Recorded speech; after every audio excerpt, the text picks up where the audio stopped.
2012 kita itu sampai sekarang yang tersisa real memang masih bergabung itu hanya tinggal 2 orang, yaitu Nanda sama Dedet. Nanda yang megang atau head untuk konten, sama Dedet untuk yang tim video, yang megang video Dedet. 2 orang itu yang sampai saat ini bertahan.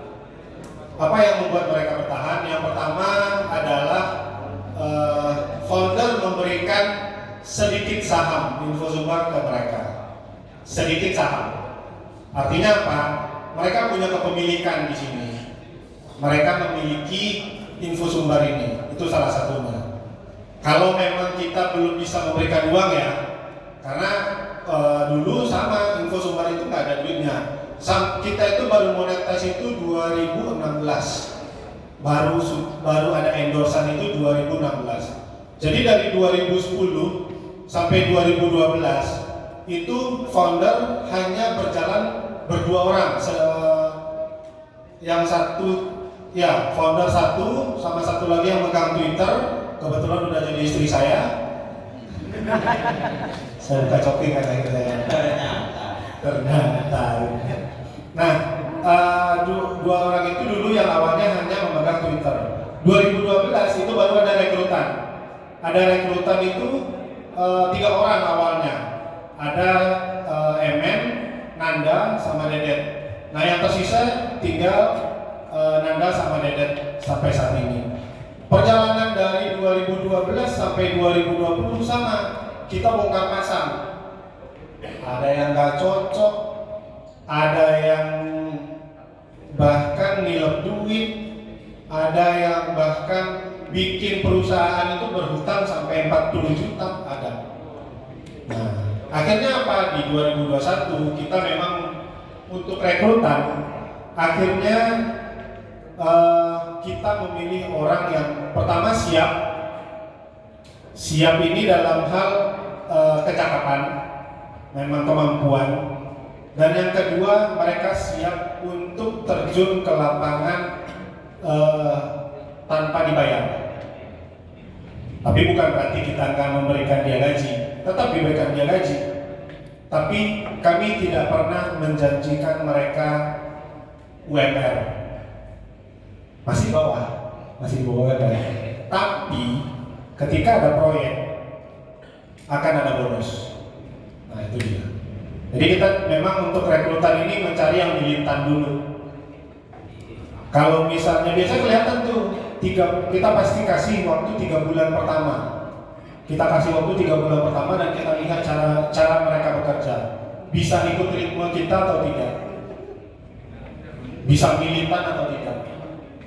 Biasanya 2 bulan udah ketahuan nih. Wah ngeluh nih udah kan.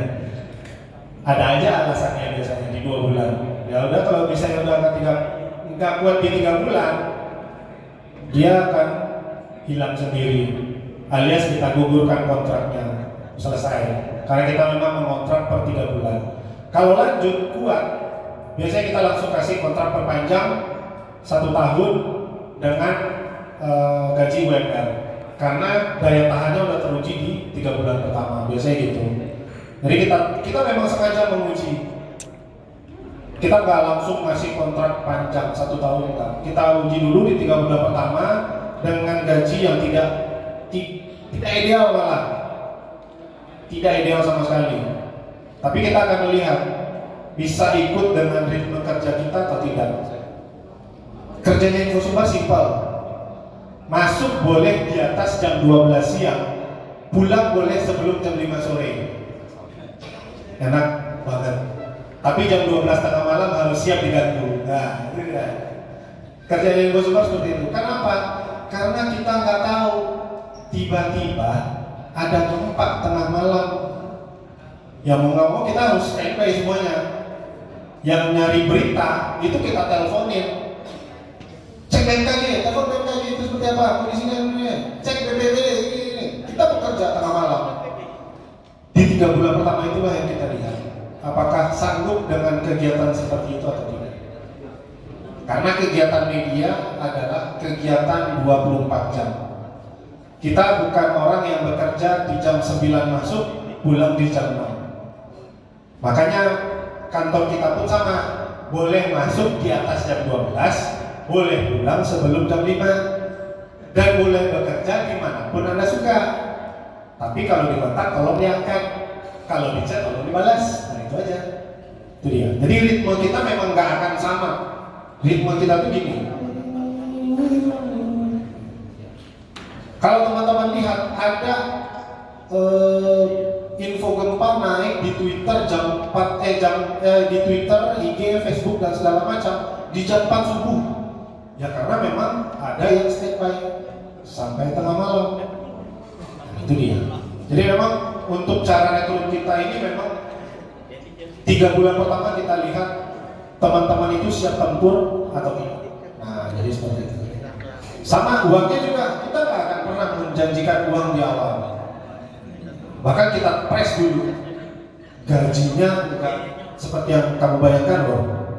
Gak apa-apa. Gak apa-apa bang. Ya kan rekrutan baru gitu tuh. Gak apa-apa bang. Sebulan dicek, 2 bulan mulai ngeluh, kan? 3 bulan udah hilang ritme kerjanya, udah nggak. Hari ini ada konten, besok nggak ada, besok ada lagi konten. Kalau udah seperti itu ritmenya udah, berarti memang nggak bisa ikut dengan kita. Nah, justru gitu. Kita ajak susah dulu. 3 bulan pertama kita ajak susah. Nah nanti baru ketika ketahuan bisa ikut ritme, baru kita kasih kontrak panjang. Nah jadi seperti itu.